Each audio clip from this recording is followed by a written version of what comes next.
I know you guys can hear me. My favorite stream of the week, narratives and interview reactions golf gambling podcast. Now, before we get into it, there's a lot. There's definitely going to be a lot. Before we get into it, usually I can read off of transcripts on PGAtourmedia.com, but obviously Augusta National kind of works in their own strange ways, and they did not release any of them. So Monday, Tuesday, Wednesday, I probably watched a solid 4 hours of interviews and pressers from like almost every single guy in the field, not in the field, like probably half the field, literally. So what I'm going to do is go through all of what I think is notable and talk about it. I'm going to pull up my second stream to see if you guys have any comments, and I'll go through those comments. So, because stupid damn Twitter doesn't let me see comments on here, so I'm gonna have to pull up a second stream to view your comments. There's definitely a lot, and I'm definitely gonna take some strong stances in this. So, bear with me. You have any opposing takes? I'd love to hear your thoughts on it. But let's get right into it. We'll start with Jason Day, and I tweeted today: Jason Day has no chance to win. He is not winning. Here is why. They asked Jason today, where is your swing now compared to it was in your past when you were world number one, when you were at the top of your game? It's good now. Obviously, it's good. He's playing much better. I'm gonna not quote verbatim. I'm gonna go like a little bit of my thoughts on what they said. Basically, he said it's good now, but I'd like to be able to go there without the swing thoughts. Now, this is verbatim. This is what he said he's thinking on each swing. Thinking about right hip turn on the way back, right elbow flares at the top, squat in transition, right arm on the way down, hands low, bowed left wrist, right hand on top. And then you have to go and compete. Listen, that is a lot. That is a lot. Imagine that combined with the Augusta National pressure coming on Sunday of a major. Like, that is too much. It's just too much. And then he went on to say, when I was at my best 15, 16, I didn't have those swing thoughts. I was kind of free flowing. He compared it to watching Rory on the range. He just looks like he's free. But he does think his ball flight is good right now. His strike is good. He's shaping shots. There's definitely time where his swing thoughts are holding him back in the final round, and he's admitted that. So I don't think Jason Day has what it takes to win with all those swing thoughts. Taking a stand there. All right. And then some of them will be quicker. Jordan Spieth, what is it about Augusta Open Championships that you do so well? It says basically the feel. There's no flat shots, creativity, speed control on the greens, and all those are all things Jordan does so well. He stated that he plays better at a firmer, faster Augusta, but it doesn't look like we'll get that this week, and which is definitely true. It's going to be obviously raining, soft golf course, carry distance is important. So that doesn't really bode into Jordan Spieth's game. Can he perform here? Yeah, for sure. But I would obviously like it better for him if it was firmer and faster. Okay, Rory McIlroy. Ever heard of him? He stated that he played 81 holes the last week and a half, got to Augusta early, most prep he's ever done here at Augusta. Thoughts on 13 from Rory. Less thought into the tee shot. It's just a driver. The second shot is much harder, gives you a real decision to go for it or not. Question. Starts here haven't been ideal. Only one guy over one guy since 05 has won after being outside the top 10, and that was Tiger twice. And they asked him why that's the case. He said it's a difficult course to chase on. Getting off to a good start is much easier to get into that good mindset. When you're chasing on this golf course, it becomes a struggle, which is definitely a true statement. Has your Augusta struggles been mental or physical to Rory McIlroy? He said 100% mental. Bad starts, bad 9 holes, but he knows he can win this golf course from a physical standpoint. He also went on to say he believes he found a driver that he can really succeed with because we know how bad that driver was a few weeks ago, but it's looked better of late. He's comfortable hitting it both ways off the tee this week and going forward. Why would this week be different is the age-old question for Rory. What makes this week different than other Masters going for the career Grand Slam? He said, not much, but he's got all the ingredients. It's just about putting them together these next 4 days. Fair from Rory. All right, John Rahm, quick one. Thoughts on 13. He used to be able to hit 8. He said, I used to be able to hit 8 iron into that green, but with the hole being longer, that's not the case anymore. He also went on to say 11 being longer than 13 in the past was odd, so it made sense that they lengthened 13. He's saying that the hole is playing much truer. You won't be able to cut the corner as much, but he still thinks it's a better golf hole now. Tiger's thoughts on 13. Pretty simple. He said less 3s and 7s, more fours and fives. We're not going to be able to hit it around the corner.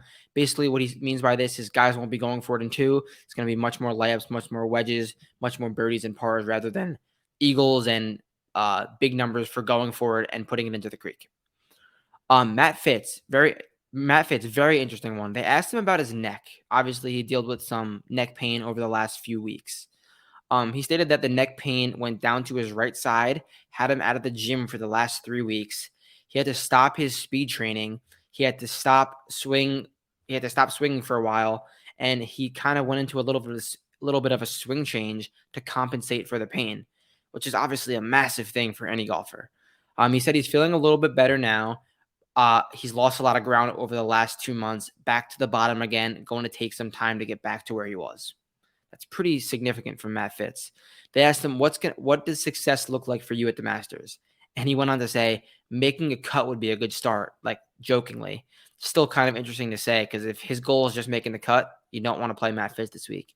He stated he's in a rebuilding phase, take it day by day, getting better and better each day, but he has to keep his expectations at the level of his game is at the moment. So he doesn't think his game is really good right now, and that's kind of showed in his recent results. He's going to be low owned for sure, but he kind of admitted to his game not being in the right spot, and he's kind of looking to make the cut. You need more than a made cut if you're playing someone in DraftKings this week. Justin Thomas asked him about a putter grip change. Simple. Played with Rory. He had it. He liked it. His dad had it. Picked it up, and it felt good. Pretty simple. JT putter change. Anything is a good putter change for JT because he just has been putting horrifically. Who's next? Max Homa's keys to contending. Avoid big numbers. He's been too aggressive in the past. He's going to work on being less aggressive, going at less flags. Worked a lot on lag putting. Pretty straightforward things. Not too much info for Max Homa there. They also talked about the aim point taking too long, and he went on a big tangent about how he really doesn't take that long. He's about 7 seconds over average if you looked at all of the putting averages. He did notice how he turned around too much during aim point, and he was stepping on his line, so he was going to fix that. I asked him his thoughts on 13. Probably won't be as much of a risk-reward hole because of the weather. Tee shot is much more straightforward, like the other guys have said, but it's going to turn into a layup hole. Turning over a 3-wood is now out of the question. Pretty makes sense. Patrick Cantlay, thoughts on 7 green. A lot more manageable. Balls won't feed back to that Sunday right hole location. It's much softer. Putting down from the right up to the left will be a bit easier. We know how big that bowl is and how difficult that putt is, so 7 green should be a bit easier to putt this week.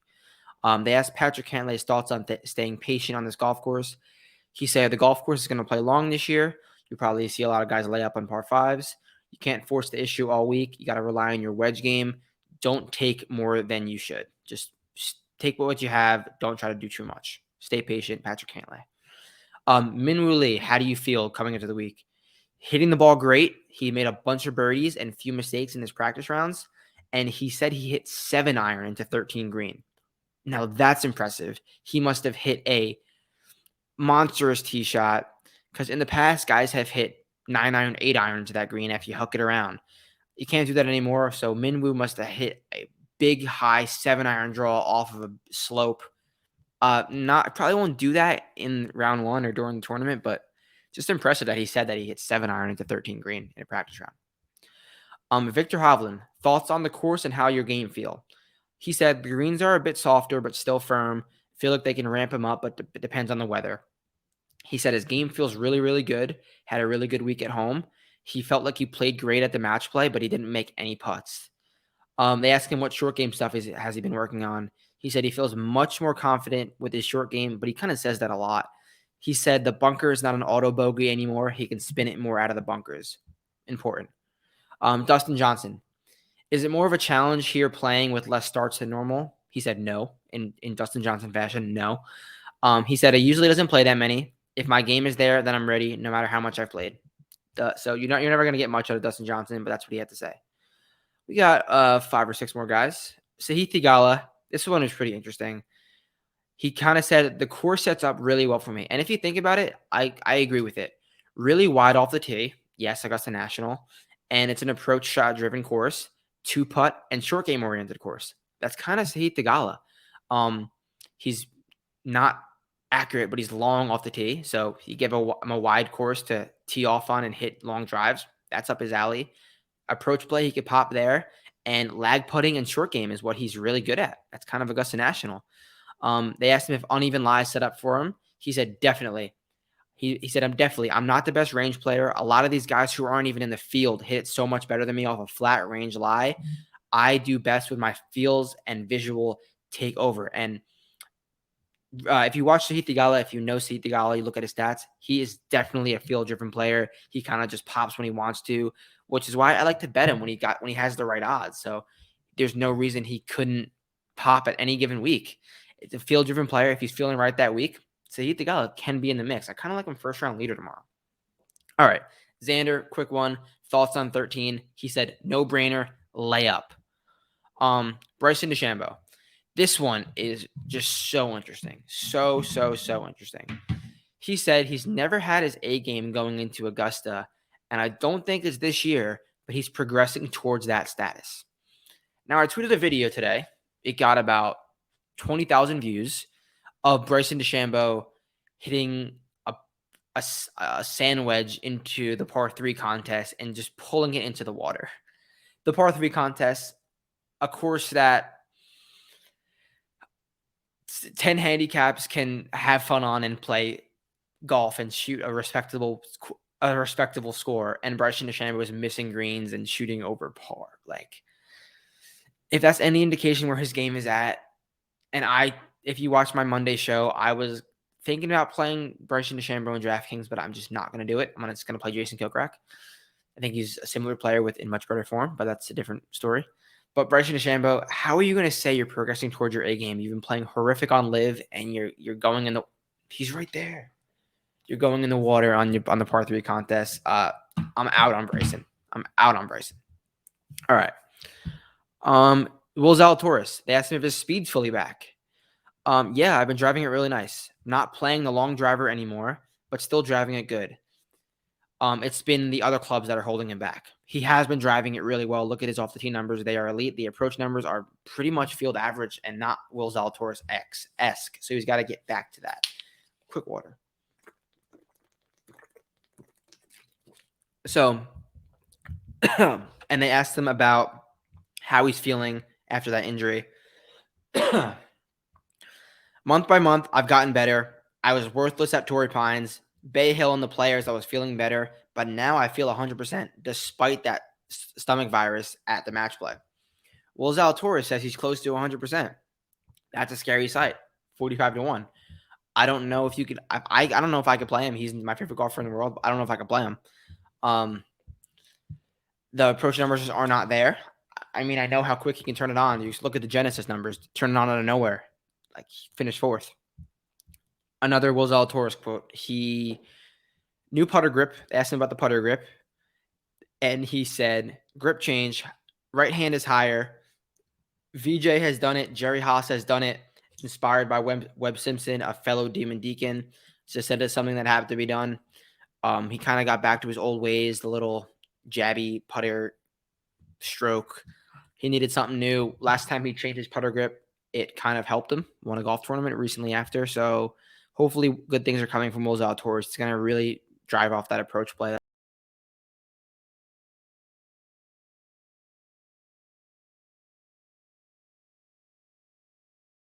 We're back. That was very weird. We got disconnected, but we're back. Okay, next player.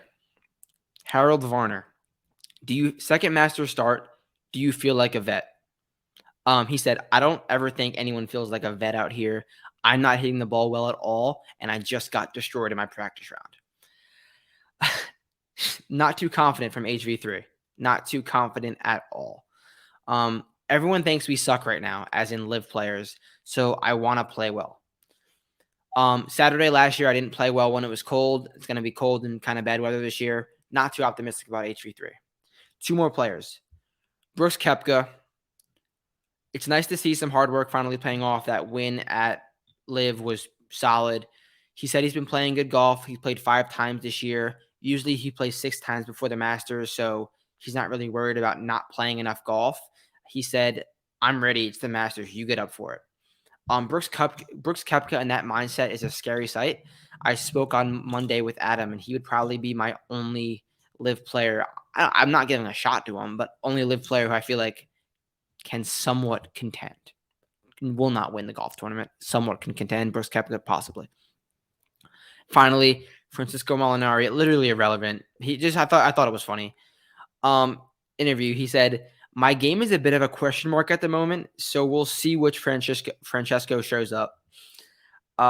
Yeah, like he's not playing good golf. He's low price, low owned. I don't really think he has much upside, but he's not too confident in his golf game right now. So if that goes to show anything, yeah. So that basically, I feel like that's everything. Did I talk about Cam Smith? Yeah, I did talk about. No, I think I skipped Cam Smith. Real quick, Cam Smith. What is it about Augusta that suits your game? Reminds me of home. Reminds me of the sand belt. The firmness reminds me of home. State of your game compared to last year. He said, to be honest, it was a little bit better last year. I really worked hard. I was in contention a lot, and now I'm not. It hasn't been the best start for me. So I'm not quite back to 100%. I don't think you should play Cam Smith this week. Are there weeks you watch and you wish you were still playing the PGA Tour? He said, yeah, I do miss some of the golf courses, but I'm happy with where I am. I don't necessarily miss playing against anyone specific. Those are Cam Smith's thoughts on Augusta and the state of golf at the moment. So that was like 16 guys, a lot of interviews that I watched. Hopefully these interviews and narratives are a real force and derivative to get you on or off someone. They've helped me a lot in DFS and betting. So hopefully I can help you onto someone. Let me know what you think. One more sleep till the Masters, literally like 11 hours till the Masters, 10 and a half hours. Cannot wait. Good luck to everyone this week. Be back Friday afternoon with a leaderboard update and weekend best bets. And any questions, you know where to find me. Peace out.